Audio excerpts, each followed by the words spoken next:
Welcome back, dear students. This is the second installment of motor system discussion.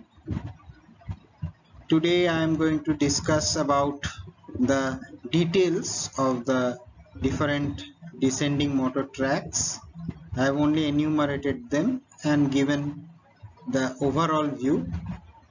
Today I shall be discussing them in details, and thereafter I shall be discussing the motor control of our body, or rather the brief or a nutshell discussion of the motor control of our body.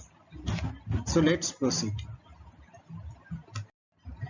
The first descending tract that I am going to discuss is the pyramidal tract. Now, if you recall from my previous class, I had categorically mentioned that the classification of descending motor tracts in terms of pyramidal and extrapyramidal is less used nowadays. Instead, the descending motor tracts are now classified on the basis of their gross functions into medial and lateral motor tracts. That still holds true. However, since pyramidal and extrapyramidal, these two terminologies are of quite old coinage, still questions are asked as pyramidal or extrapyramidal tracts. So I will be taking this class as I will be going forward in a way that you shall be able to understand that which tracts are part of the pyramidal and which tracts are part of the extrapyramidal, while which of them are part of the medial and lateral motor systems vis-a-vis. So let's proceed.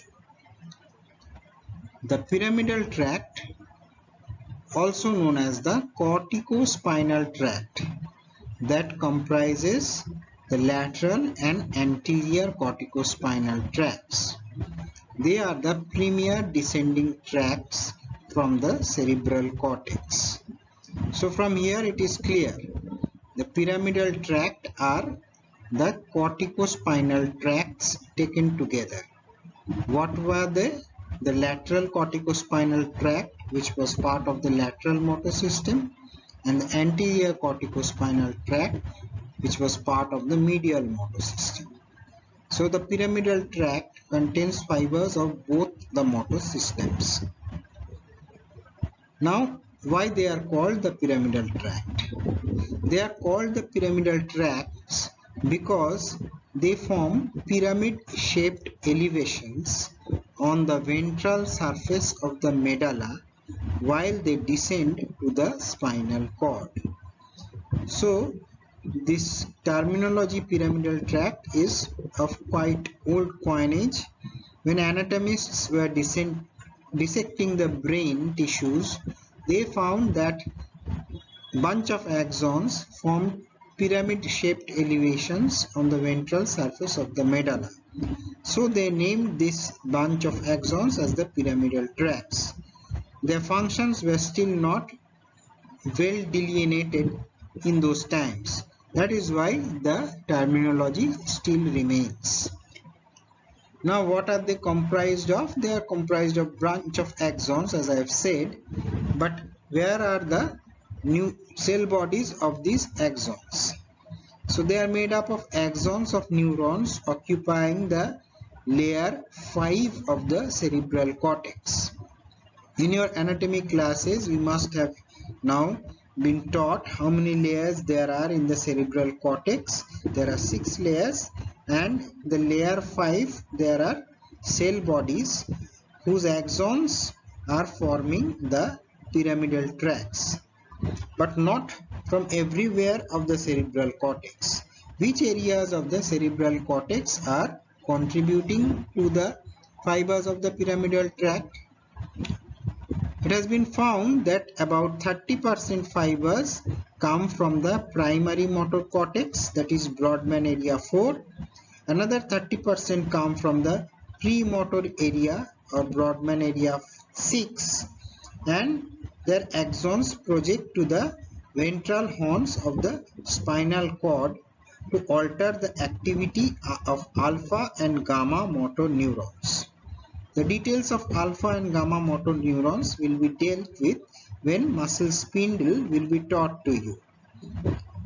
So basically 60% of the fibers of this pyramidal tract come from the primary motor and premotor areas, namely Brodmann area 4 and 6.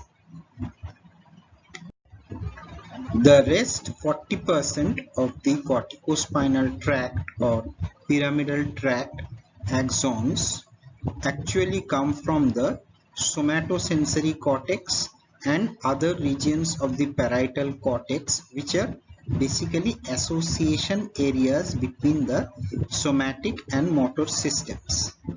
In terms of Brodmann areas, they are designated as areas 3, 1, 2, 5 and 7. Unlike the axons that arise from the motor areas and comprise 60% of the fibers, these 40% fibers, they terminate in the dorsal horns of the spinal cord rather than the ventral horns, and by doing so they regulate the sensory input. So what is the difference between the 60% fibers coming from the motor areas and the 40% fibers coming from somatosensory cortex? Their termination. The termination for the fibers coming from motor areas is at the level of the ventral horns in the alpha and gamma motor neurons, while the 40% fibers that coming from the sensory areas, they terminate in the dorsal horns and regulate sensory input. Now what are the types of axons that make up the pyramidal tract? Most axons are medium to small diameter and are either myelinated or unmyelinated. Their conduction velocities ranges between 1 to 25 meters per second. So they are classified as medium conducting myelinated or unmyelinated fibers. About 3% of the pyramidal tract fibers arise from a special type of neuron. They are known as the pyramidal cells of Betz. They are found in layer 5 of area 4 only. So other areas do not have pyramidal cells of Betz. The axons of these neurons are very large diameter and are myelinated, and their conduction velocities are very fast, and it ranges between 60 to 120 meters per second. So you can appreciate the difference. Most fibers, they are conducting at velocities of 1 to 25 meters per second, while these fibers arising from the pyramidal cells of Betz, they are conducting at a rate of 60 to 120 meters per second. So almost 5 times to 6 times faster in general. Now, sometimes a misconception arises that the name pyramidal tract has come into force because of these pyramidal cells of Betz. No, that is not the fact. The name pyramidal tract, as I have already mentioned, is because of the pyramid shaped elevations the groups of axons that forms the tract make on the ventral surface of the medulla while they travel down to the spinal cord. Let it be clear at this junction. The next topic of discussion is the pathway of the pyramidal tract fibers. Pathway means the route that the pyramidal tract fibers take when they descend from the cerebral cortex towards the spinal cord. The knowledge of this route through which the fibers pass within the substance of the brain is of extreme importance, because when you will study clinical medicine and you will study signs and symptoms of pyramidal tract lesions, the knowledge of how the fibers descend from various parts of the brain will give you a headway in analyzing which part of the pyramidal tract lesion is there without any aid from supportive investigations. So basically, as a clinician, clinically you can determine which part of the pyramidal tract has been affected by a disease if you have thorough knowledge of the pathway of the fibers within the brain. So let's begin. First of all, the fibers, they are the axons from the cell bodies of neuron which lies in different areas of the cerebral cortex. And what are those areas? They are the area 4, area 6, area 3, 1, 2, 5 and 7 of the cerebral cortex. So the axons from all these parts will descend and try to reach the spinal cord. Immediately in the subcortical region, these fibers form a fan-shaped structure known as the corona radiata. Why corona? Because it is not related to coronavirus, of course. It is like the corona of the sun. The rays or beams of the sun that radiate when we try to draw the sun as young children, like this. So like this, these fibers are coming. My fingers are representing the fibers, the bunches of fibers. Okay, these are the two hemispheres of the brain. This is the left hemisphere, this is the right hemisphere of the brain, and the fibers are descending from all areas of the cerebral cortex and trying to reach the spinal cord, so moving deeper inside the substance of the brain. And while they do so, they are forming a radiata type of structure, and it is also oriented in the coronal plane. So these coronal plane oriented fibers coming from different parts of the cerebral cortex are forming the corona radiata. If you remember, the medial most fibers here, these two, they are carrying the impulses that will reach the legs or extremities, inferior extremities. These will deal with the pelvic girdles and our axial skeleton. These, the middle fingers, they are more related with the upper limbs, fingers, these facial muscles, and ultimately the last ones, tongue and larynx. This is how the motor homunculus was. And immediately in the subcortical region, they are forming this fan-like structure. What happens thereafter? Thereafter, I will only show you one side. The fibers take a 90-degree turn as they reach further down, and now they get packed tightly and pass through the internal capsule, which is a V-shaped structure at the level of the thalamus and lentiform nucleus. The lentiform nucleus is a part of the basal ganglia. You will be taught immediately after this class. So again, this was the corona radiata of my right side. These were the fibers going to the distal limbs or inferior extremities, and these were the fibers for the head region, say the tongue and larynx. They were descending like this in the immediate subcortical region. Now they bunch together and take a 90-degree turn like this. The fibers for the head region occupies the genu of the internal capsule. The genu is the point of deflection of the V. It is V-shaped. The genu is the point of deflection. The fibers for the head region occupies the genu, while the distal most fibers are for the lower limbs, and they occupy the anterior 2/3 of the posterior limb. So it is a V-shaped structure. The genu is for the head region fibers and anterior 2/3 of the posterior limb for the rest coming in sequence. So again, this was the corona radiata, and they are taking a 90-degree turn, bunching together, the head region fibers coming in front while the distal limbs region fiber going behind.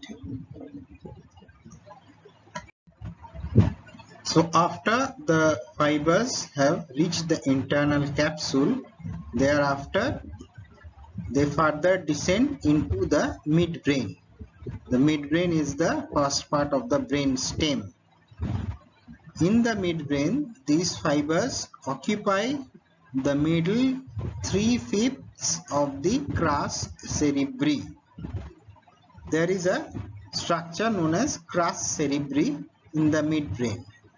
If we divide into 5 parts, the middle 3 parts is occupied by the fibers of the pyramidal tract on both the sides.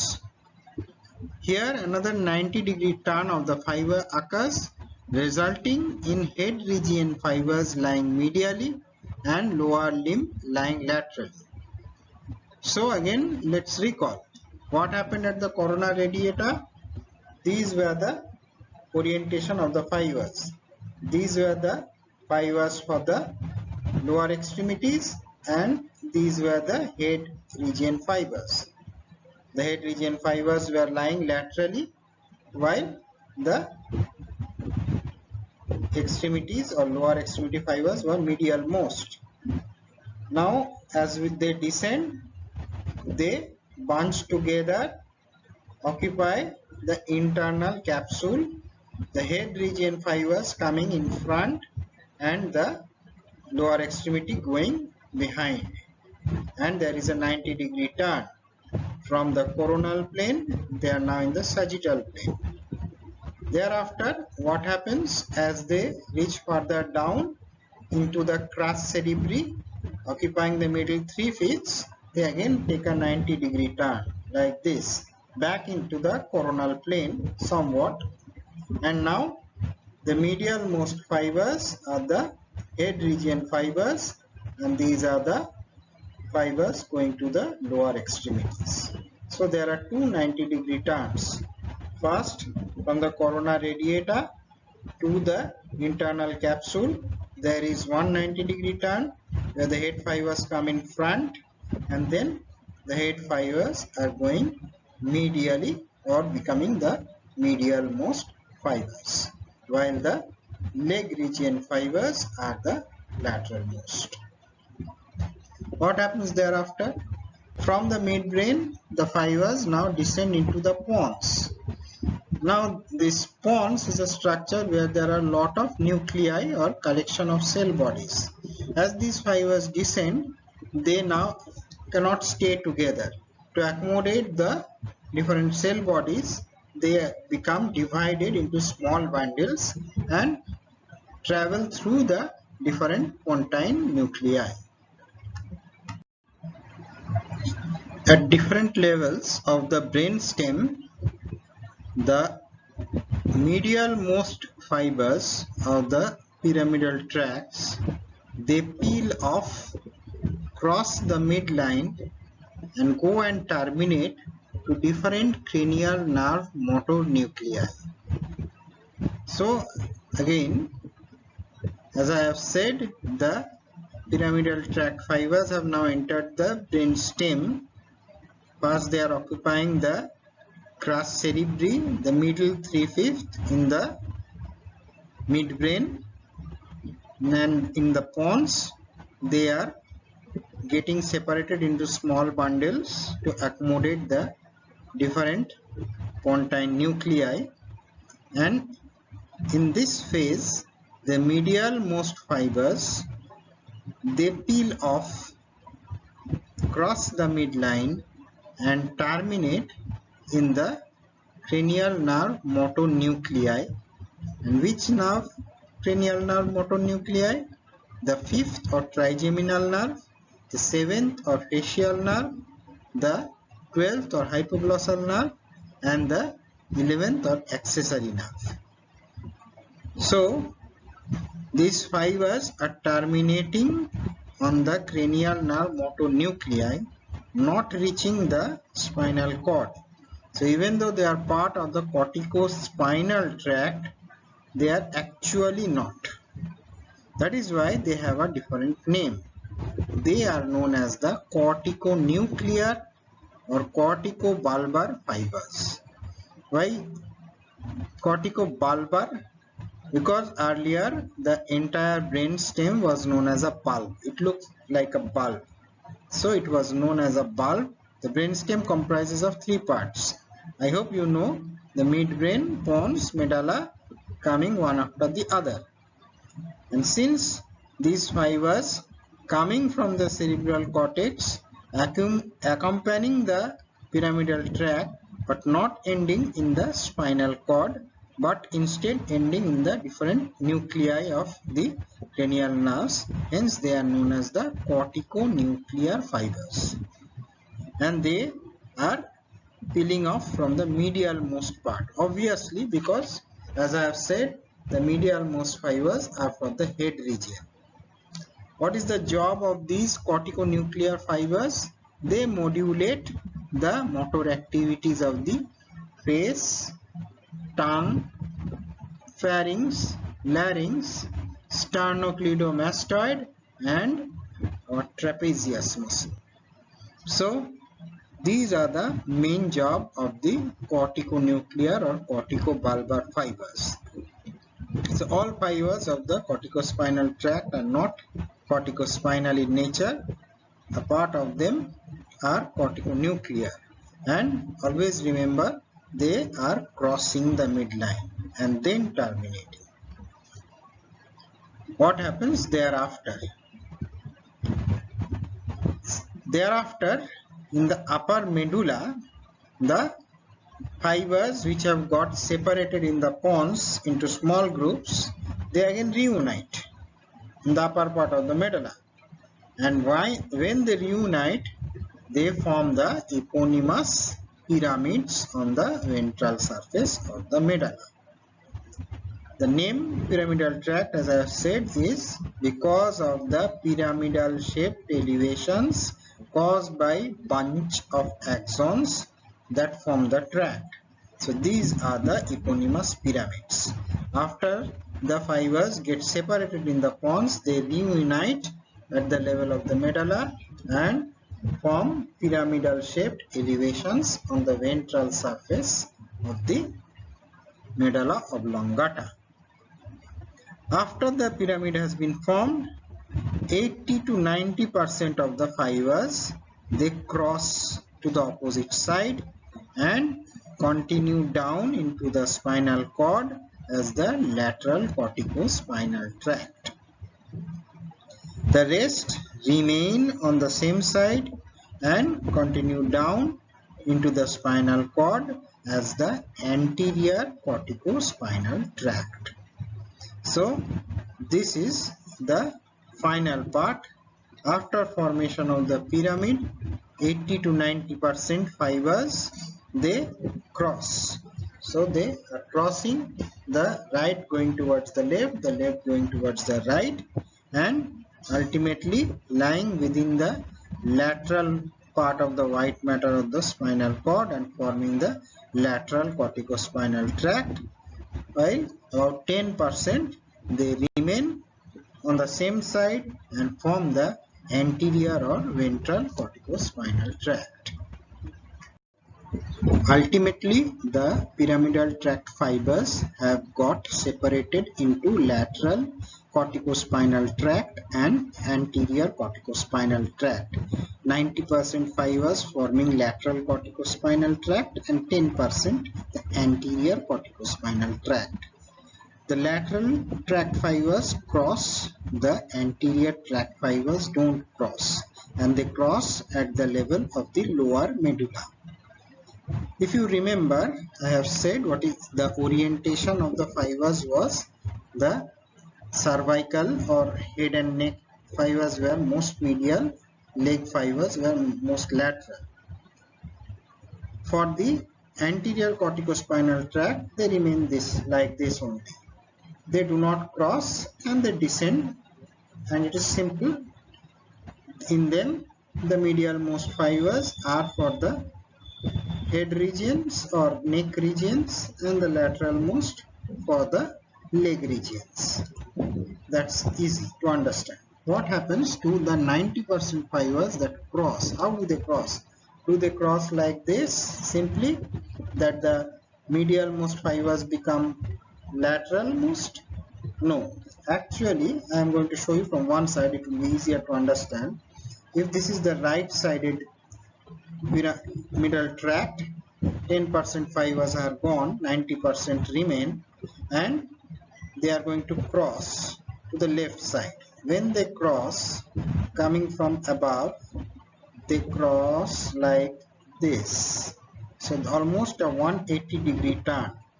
If you remember, the pyramids are formed on the ventral surface, while the lateral corticospinal tract lies in the lateral funiculus of the spinal cord. Funiculus is the white matter of the spinal cord. So lateral white matter mass, more appropriately posterolaterally, there is the lateral corticospinal tract. So from ventral, the tract has become posterolateral. It was ventral in the medulla, it is posterolateral in the spinal cord. And this entire journey, like this, they are traveling. The cervical segments remain medial, the sacral segments lateral most, and when they ultimately they are coming from this area, you can appreciate we are going in this direction and crossing like this. So cervical segments remain medial. So when ultimately they form the lateral corticospinal tract also, the cervical segment fibers remain most medial and the sacral segment fibers remain most lateral. Next, their termination. How do they terminate? The fibers that have originated from the motor areas of the cerebral cortex and have ultimately become part of the lateral corticospinal tract, they terminate in rexed lamina 9 neurons of the spinal cord gray matter and mostly in the anterior horn cells, while those neurons whose origin was in the somatosensory areas, they terminate in rexed lamina 7. I hope you have an idea about the rexed laminae. The spinal cord, if you take a section, you will see the butterfly shaped area in the middle that represents the spinal gray matter. That gray matter is divided into 9 laminae from dorsal ventral side. The first 6 laminae which are occupying the dorsal horns. Then in the middle part there is 7 and 8, and in the ventral horns it is 8 and 9. The 7 is near the central canal. The axons of those neurons whose cell bodies are in the somatosensory cortex, they terminate mainly in the rexed lamina 7 neurons. These are interneurons. While the axons of those neurons whose cell bodies were in the motor areas, they terminate in rexed lamina 9 neurons of the lateral part of the ventral horn of the spinal gray matter. Basically, they terminate on the anterior horn cells. The rexed lamina 9 neurons, they are anterior horn cells, and so they are the final executor of motor action. While the interneurons of rexed lamina 7, their function is to maintain sensory motor coordination. How the fibers of the anterior corticospinal tract end? They mainly end in the cells occupying the medial part of the ventral horn, which is rexed lamina 8 and 9. So They are also terminating in rexate lamina 9 but also rexate lamina 8, and they terminate bilaterally. As I have said, medial motor system, the tracts terminate bilaterally. In the lateral motor system, the tracts terminate unilaterally. What is the neurotransmitter in all these tracts, both anterior and lateral corticospinal tract? The neurotransmitter is glutamate, which is excitatory in nature. This schematic diagram tries to give you an impression of the complexity of the pyramidal tract. Because this diagram is quite complex, I couldn't find a better one from the internet, so I have given it. You can see only the Brodmann area 4 is shown as the representative cerebral cortical area. From there the axons come from different areas like a fan, and the formation of the corona radiata you can appreciate. Thereafter you can see that they have marked the caudate nucleus and the thalamus and the lentiform nucleus. These caudate nucleus, thalamus, lentiform nucleus, they are all parts of the basal ganglia system. From there they are forming the internal capsule occupying the genu and anterior 2/3 of the posterior limb. Then they are descending as corticospinal tract, corticonuclear tract, and another terminology you are seeing here, I haven't mentioned it, corticomesencephalic tract. I will mention it immediately afterwards this slide. Thereafter they have descended at the level of the pons, got separated, then formed the eponymous pyramids on the upper part of the medulla ventral surface. 90% fibers have crossed, 10% have remained uncrossed and form the lateral and anterior corticospinal tracts. The next tract of the lateral motor system, if you remember, was the rubrospinal tract. The word rubro in the name suggests it has got something to do with red. So what is the red in the rubrospinal tract? The red is the origin of the tract, that is the red nucleus in the midbrain. The red nucleus is a structure, a collection of cell bodies in the midbrain. From that structure bilaterally the rubrospinal tract originates. This red nucleus itself has certain inputs, or certain areas of the brain give inputs to the red nucleus, and the output of the red nucleus is the rubrospinal tract. So what are the inputs? The inputs are from the motor cortex via the corticorubral fibers. If you remember, just in the slide previous to this one, I have talked about the corticomesencephalic tract. This corticomesencephalic tract is nothing but a part of the corticospinal descending tracts, but not ending in the spinal cord. Just like the corticonuclear fibers, there are certain fibers from the cerebral cortex that accompanies the pyramidal tract fibers but separate at the level of the midbrain. These are the mesencephalic fibers of the pyramidal tract, and they usually terminate in several mesencephalic structures.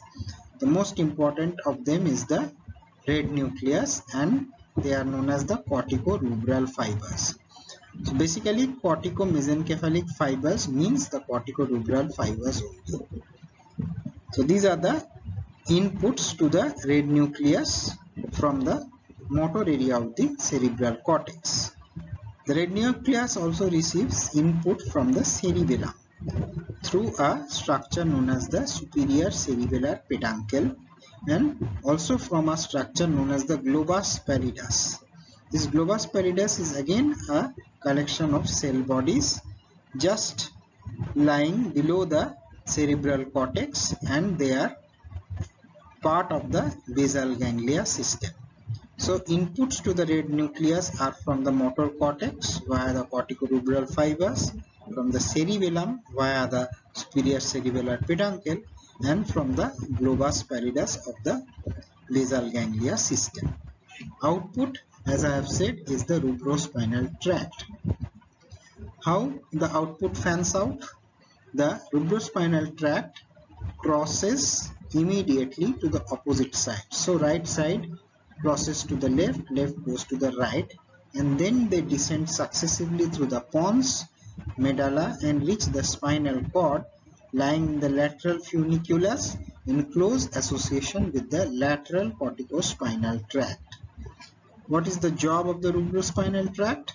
It is the same as the lateral corticospinal tract, that is to control the distal limb muscles. However, recent research has suggested that the rubrospinal tract is much more developed in apes and monkeys compared to that of humans. So their importance in humans is now considered debatable.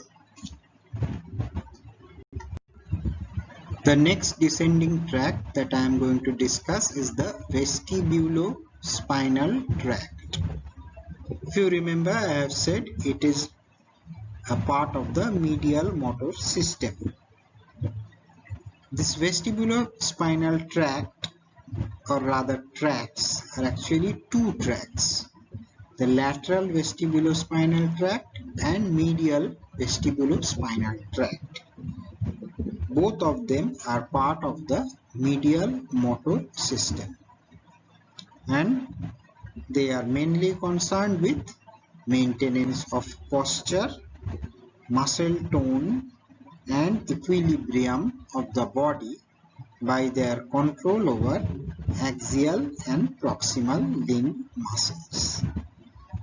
The name vestibulo means ultimately they are connected to the vestibular apparatus. So the vestibular apparatus within the inner ear is connected to the spinal cord through various axons, and the ultimate executor are the vestibulospinal tracts, both lateral and medial. So these tracts, as they are not part of the pyramidal tract system, they are also classically known as a part of the extrapyramidal tract system. So anything outside the pyramidal tract system is extrapyramidal system, and the vestibulospinal tracts are part of it. So firstly, the lateral vestibulospinal tract. From where does it arise? It arises from a structure known as the Dieter's nucleus or lateral vestibular nucleus, which is located within the pons of the brain stem. Again, the origin of this lateral vestibulospinal tract is from the Dieter's nucleus or lateral vestibular nucleus, which is a collection of cell bodies in the pons of the brain stem. They descend ipsilaterally, that is, they don't cross, and end on interneurons in lamina 7 and 8 of the spinal gray matter bilaterally. Always remember, all tracts that are part of the medial motor system, they terminate bilaterally. What is the job of the lateral vestibulospinal tract? Its job is maintenance of posture in response to linear and angular head acceleration. Means when our head moves in a linear direction or angular direction, we feel it through our vestibular apparatus, and we change our posture in response to such changes. And this change of posture ultimately is brought about by the action of the vestibulospinal tract. It controls the tone of the proximal limb extensor muscles. By its control on the proximal limb extensor muscle tone, it maintains the posture in response to linear and angular head acceleration. The medial vestibulospinal tract. This tract arises from another nucleus known as the medial vestibular nucleus, also sometimes known as the Schwalb's nucleus, which is located within the medulla of the brainstem. The lateral tract arises from the Dieter's nucleus in the pons, the medial tract from the Schwalb's nucleus in the medulla. Like the lateral tract, it descends ipsilaterally, does not cross, and ends again in the interneurons of the lamina 7 and 8 of the spinal gray matter. However, unlike the lateral vestibulospinal tract, this medial tract is only present up to the upper thoracic segments. Thereafter, the fibers do not descend. The lateral fibers descend throughout the spinal cord. The medial one only is present up to the upper thoracic levels. This medial vestibulospinal tract fibers are part of the medial longitudinal fasciculus.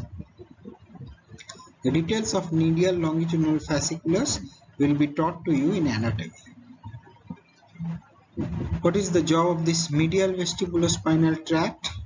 Its job is to control the muscles supporting the neck and related to head control during angular acceleration. So, angular acceleration, maintenance of posture is done by the lateral tract, while head control during angular acceleration is controlled by the medial vestibulospinal tract. The next tract is the reticulospinal tract. It is also part of the medial motor system as well as the extrapyramidal system. Like the vestibulospinal, the reticulospinal tract are also two in number, the medial and lateral. The medial tract originates from the pons or pontine level. The pontine reticular nuclei is there, and the medial tract or medial reticulospinal tract arises from the pontine reticular nuclei. What is its job? Its job is it gives a facilitatory output to the extensor tone of ipsilateral proximal limb muscles. So the proximal limb muscles of same side has an extensor tone. If you can appreciate, we are upright and most of our proximal limb muscles are maintaining a continuous extensor tone. This medial tract gives a facilitatory input to the extensor tone of the ipsilateral proximal limb muscles. That is, these fibers also don't cross. The lateral tract, it originates from a structure known as the nucleus gigantocellularis within the medulla, and it gives inhibitory output to the extensor tone of these same muscles, means ipsilateral proximal limb muscles. So to summarize, the reticulospinal tract are two in number, medial and lateral. The medial one arises from the level of the pons, the pontine reticular nuclei, and gives facilitatory outputs to the extensor tone of the ipsilateral proximal limb muscles, while the lateral tract originates from nucleus gigantocellularis in the medulla and gives inhibitory output to the extensor tone of the same muscles that is involved in the lateral tract. So the lateral and medial tract are almost opposite in action for reticulospinal tract. The last descending tract that I am going to discuss is the tectospinal tract. It is also part of the medial motor system and classically a part of the extrapyramidal system. It arises from the superior colliculus of the midbrain and it crosses to the opposite side and descends successively through the pons, the medulla, reaches the spinal cord and ends in the interneurons in lamina 7 and 8 of the spinal gray matter bilaterally, but only up to the upper cervical segments. So tectospinal tract is only present in the upper cervical segments. It is not present in the lower parts of the spinal cord. What is its job? Its job is to control head movement in response to visual, auditory and somatosensory inputs. So basically for head movement control, this tectospinal tract is responsible, and you can appreciate that mostly our head movements are controlled by either visual inputs, auditory inputs or touch inputs from the upper on the head only. So if we are touched on one part of the head, we move our head towards the direction of the touch. If we see something or want to see something, we move our head in that direction. So all these head movement requires fine control, and that is achieved by these tectospinal tract fibers. Lastly, again a schematic diagram trying to show you the different descending tracts: the lateral corticospinal tract, the rubrospinal tracts, the medullary and the lateral pontine reticulospinal tract, the lateral vestibulospinal tract, the medial longitudinal fasciculus, the tectospinal and the anterior corticospinal tracts, their relative positions in the white matter of the spinal cord. This is a schematic diagram showing the tectospinal and the two reticulospinal tracts. I have already discussed it. The tectospinal crosses and the reticulospinal don't cross. Bilateral ending is not shown in the diagram, but it ends bilaterally. The termination of the medial motor tracts all are bilateral in nature. This is all about the details of the descending motor tracts. In my next class, I shall be discussing motor control, the effects of lesions of the spinal cord, both hemisection and transection, and the differences between the upper motor neuron and lower motor neuron level of paralysis. Thank you.